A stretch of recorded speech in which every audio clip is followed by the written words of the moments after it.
When I was a combat leader, if my NCOs didn't have at least one Article 15, they couldn't be trusted. So if I get offered an Article 15, I'm a soldier, I'm offered an Article 15, and then I'm told, well, this is actually the best thing for you. This is good. This is really what you want to do because this is going to protect you.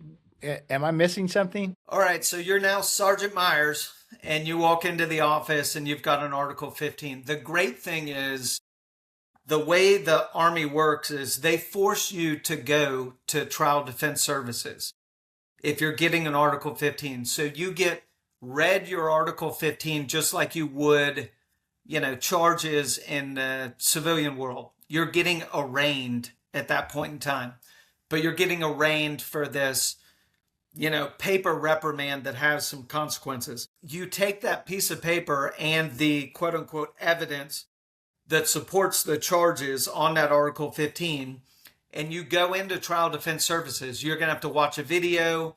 You're going to have some questions typically answered by a paralegal. And then if you still have questions or you ask questions that paralegal knows, hey, that's going to entail legal advice, you can meet with an attorney right then and there. So you're going to, when you meet with that attorney, I guarantee you the number one sort of question they're looking to get an answer for is, do you want to roll the dice? If you're not guilty, I cannot advise you to accept the Article 15. I can simply tell you, look, these are kind of the benefits of, taking this Article 15. The other thing you can do is you can call the command. I would call the prosecuting attorney and the command sometimes and just say, hey, look, this kind of looks like you guys just have to do something. Like, what do you intend to do by way of punishment if my client comes back, he owns this issue, and he tells you, look, whatever you do, just don't take my rank. Let me walk out of here as Sergeant Myers. You can restrict me. You can give me some, hard labor. You can give me some extra duty, all those sorts of things. And they'll say, yeah, that's all we want to do. We've got to do something here, but we're not looking to make, Sergeant Myers, PFC or Specialist Myers. We want to see him continue to lead soldiers. We think he just made an error here. And unfortunately, his error is punishable by the UCMJ.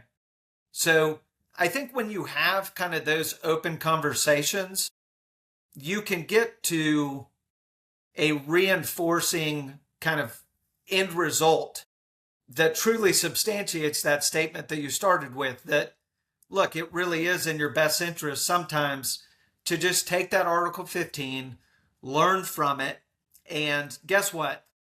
The Army is no different than any organization in that history repeats itself. When I was a combat leader, if my NCOs didn't have at least one Article 15, they couldn't be trusted. So, Well, usually I think of an Article 15 as a former soldier myself as somebody getting busted down in rank, but that's not necessarily what happens.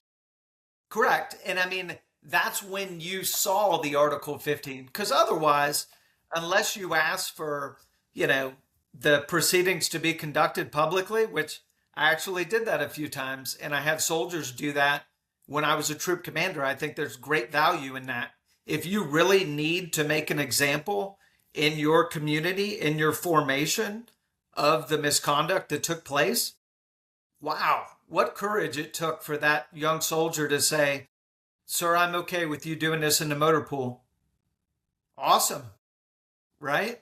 How impactful, not only for you in terms of your growth, but for the entire formation and for me as a leader to kind of convey, look, I'm rational, I'm reasoned, I'm measured in my approach, and it's transparent. So just like anything, Zane, if you can transparently demonstrate a justiciable kind of process and outcome, I think it just builds trust, faith, and confidence within the unit in a way that you can't otherwise. And I think, to your point, you took them as if you're getting an Article 15, you're getting busted down. Well, that's what you see. Your rank was on your chest or on your, collar. Your bank account balance wasn't. Your plans for the weekend weren't on there unless you lived in the barracks and you saw them on like staff duty or CQ at the brigade when you went to sign out and you were like, oh, yeah, you've been on this for a couple weeks now. And then like something bad happened with that Article 15. But otherwise, the rank, I think, is the most obvious, punishment that is visible to everyone.